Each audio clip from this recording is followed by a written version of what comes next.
And welcome back to the Business Career College video series. In this series of videos, which is intended to be watched as an entire set, we're going to look at the needs analysis.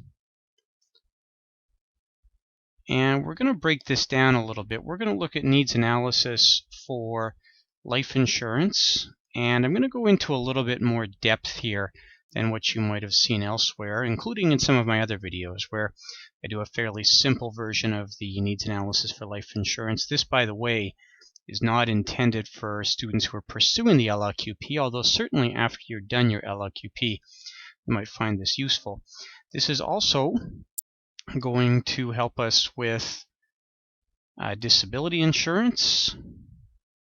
And again, we do have a video that covers the disability insurance needs analysis. We're going to go into a little bit more, not a ton more depth here, and we're going to do a little bit of discussion anyways around the critical illness insurance needs analysis.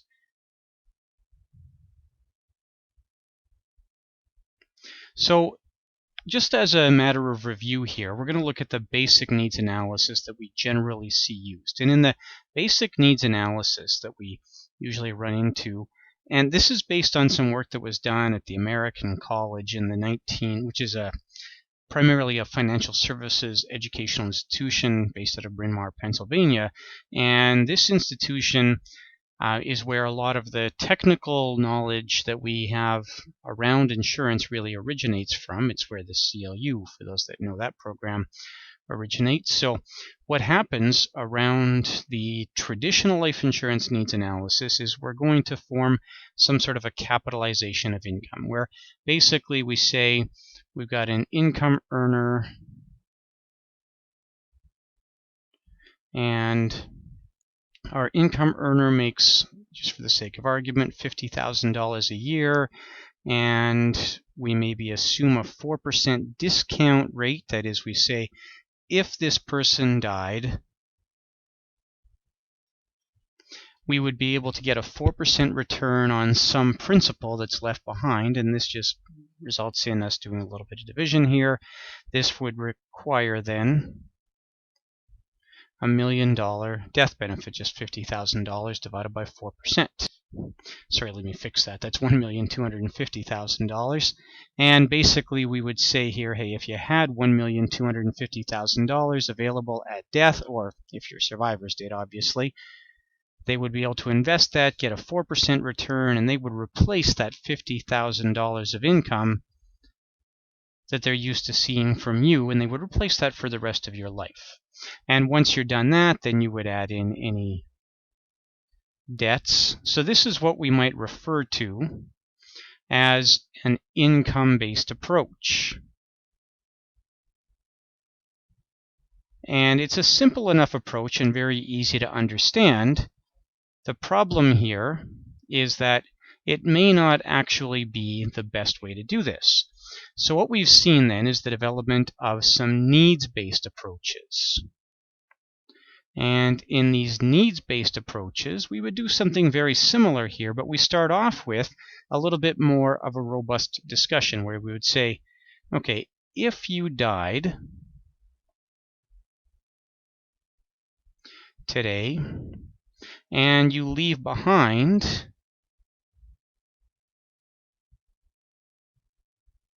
a spouse and so forth, spouse and kids, for example, we could, as part of a robust financial planning discussion, go through and figure out exactly what they're going to be short. So we would do things like figure out things like childcare, reduction in some of your hobbies. We would say with only one vehicle in the household, what's the shortfall here? And it might be more or it might be less. Let's say, for the sake of argument, that it was just $40,000. And we might be able to say maybe it's $40,000 and it's just that for the next 20 years. And then after that, there would be no more shortfall. Now, I don't care if that's realistic or not, but just for the sake of argument, let's say that that's what we came to. And this would then lead us to a quick time value of money calculation, and you'd pull out your financial calculator. again assuming a 4% rate of return now. And you would need about $543,000, give or take, of insurance. And of course, you'd round that up to probably $600,000 or thereabouts, just to get the best band available, maybe even $750,000. The point is that it's substantially less than what we see over here. And this is what we do find. So there's a study done that was published in the Journal of Financial Planning in March of 2009 that discussed this in some detail. And the result of that study was that a needs-based analysis tended to be more accurate. An income-based approach tended to over-insure in about 70% of cases, whereas a needs-based analysis was going to get it right about 90% of the time. And I know that there are those out there who will say, well, it's not the worst thing to be overinsured, and I would agree with that. There are certainly worse things than having too much life insurance.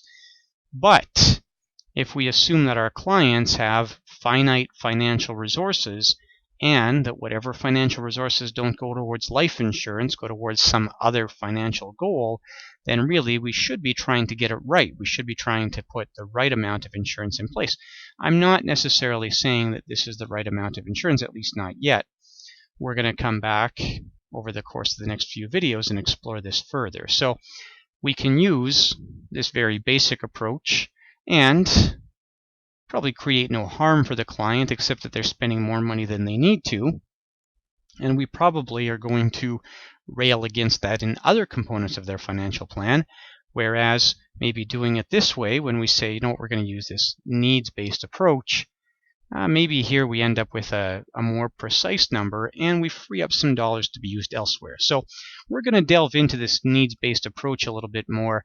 I'm going to work through a more precise method than what we just did here, and we're going to maybe see if we can develop a little bit better needs analysis tool around this. We're going to do this primarily for life insurance, and then as part of the video series, we're going to focus a little bit on disability and critical illness insurance as well. Thank you very much. Please tune in for the videos that will follow that in this series.